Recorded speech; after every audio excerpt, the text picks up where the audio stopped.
Hili kesi ya mwenyekiti wetu wa Chama cha Demokrasia na Maendeleo, chama kikuu cha siasa katika Jamhuri ya Muungano ya Tanzania, imeendelea leo, ambapo shahidi wanne wa upande wa mashtaka ameweza kutoa ushahidi wake, na alikuwa ni shahidi ambaye anasema kwamba anatoka ni machinga, anatoka kule Ubungo Kibangu, na kwamba aliona ile video akiwa hapa posta hapa ya zamani. Aliweza kuona ile video ambayo ilikuwa ina ujumbe wa mwenyekiti Tundu Antipas Lissu akisema kwamba watakinukisha. Sasa na hiyo ilimfanya yeye apate jakamoyo na kuanza kuchukua kurudi nyumbani na kukutana na watu kijiweni pale Ubungo Kibangu, maskani, akuta watu wanaipitia ile video, na baada ya hapo akatoka akampigia askari ambaye ni ndugu yake huko, anasema anatoka kule kituo cha Tabata Rerini, na ndugu yake akamhakikishia kwamba jeshi la polisi linachukua hatua stahiki. Lakini mnamo tarehe 9 ya mwezi wa 4 akaitwa. Kumbuka tarehe 9 mwezi wa 4 ni tarehe ya msingi sana, ndio siku ambayo mwenyekiti alishikwa akiwa kule Tunduma. Lakini kumbe wakati huo huyu machinga yeye alikuwa amefanikiwa kwenda kuchoma pale hapo Penn Central Police, akatoa statement yake akaiandika, na tunafahamu ambaye alitokea. Sasa leo mwenyekiti ameweza kumpitisha yule shahidi katika ushahidi wake ambao maelezo yake ambayo aliandika kule polisi, na kuweza kuonyesha kwamba jinsi gani ambavyo huyu shahidi huyu asiaminike. Alichokisema alichokiandika katika ushahidi wake, maelezo yake kule polisi yanatofautiana kwa sehemu kubwa sana, au kina kosa maelezo mengine ambayo leo kwa kama anataka kuyapachikia na kuyaongeza. Na mwenyekiti ameweza kuonyesha kwamba huyu mtu hata kitambulisho cha NIDA hana. Simu alituambia, anasema na yenyewe simu ameshapoteza tokea mwezi wa 10. Huyo mtaalamu wa kusafu Facebook na WhatsApp na nini, tokea mwezi wa 10 mwaka jana mpaka leo hana WhatsApp, hana hiyo simu. Na baadaye ni kwamba huyo mtu akatoka hapo akasema na ndugu yake ya Tabata Rerini polisi, akuweza hata kumuonyesha huyo mtu. Lissu alimuuliza, je, utambulisho wako wa NIDA kama unao, je majaji wakabidhi? Hapana. Una leseni ya kufanya biashara? Hana. Wapi unajua unanunua hata hizo bidhaa zako pale Ilala Boma sokoni, uziko wapi? Aweze hata kuonyesha.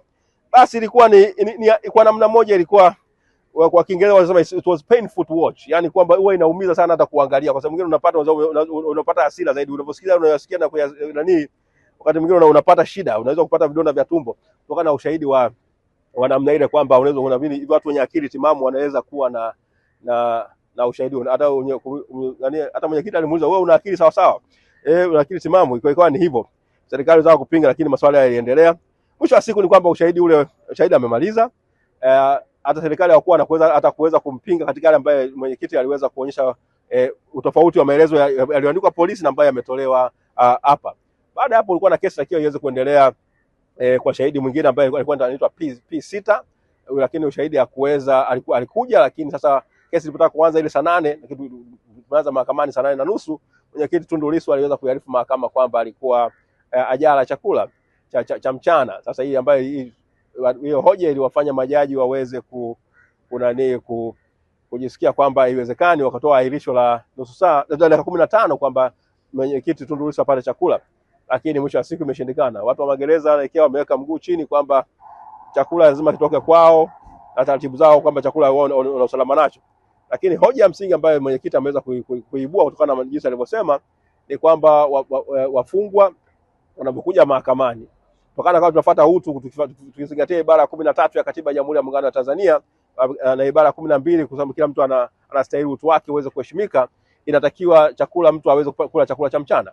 Sasa unapokuwa na wafungwa na maabusu ambao wanakuja mahakamani wapate chakula cha mchana, huo ni matendo ya kudhalilisha na kukiuka utu wao. Ndio kesi ambayo imeweza kuiburiwa. Kingine cha msingi ambacho nisijikasahau, kile kizimba leo ambacho shahidi anatolea ushahidi kimeonyesha kwamba tuna tatizo kubwa sana katika mahakama zetu, kwamba kwa sehemu kubwa vizimba vimejizwi ambavyo vimetengenezwa kule mahakamani katika vyumba mbalimbali vya mahakama ambavyo vipo, iwe Kisutu iwe wapi, ni kwamba majaji au mahakimu hawaoni wale mashahidi. Sasa tunategemea kupitia kesi hii kwamba hiyo kasoro itarekebishwa katika mahakama zote katika Jamhuri ya Muungano ya Tanzania. Sio kwamba hii marekebisho haya yafanyike kwa kesi ya mwenyekiti Lissu tu, bali kupitia kesi hii yaweze kufanyika katika mahakama zote. Tunategemea jaji mkuu anasikia, jaji kiongozi anasikia, majaji wote wafawidhi katika kanda zote za mahakama kuu katika nchi yetu na katika mikoa yote ya mahakama kuu wanachukua hizo hatua. Ni swala la msingi, alihitaji hata kujadiliana. Ni swala ambalo linatakiwa kutekelezwa, na vile vile napenda kwamba kwa sababu na mimi ni wakili, chama chetu cha mawakili cha Tanganyika TLS lazima tulisimamie kwa imara zaidi kwamba hiyo kasoro iweze kurekebishwa. Basi kesi hii imeahirishwa hadi kesho saa tatu asubuhi, lakini mwisho wa siku ni kwamba mwenyekiti hakupata chakula, nitamwachia mwenzangu Lienda hapa aweze kuendelea. Nawashukuruni sana, asante.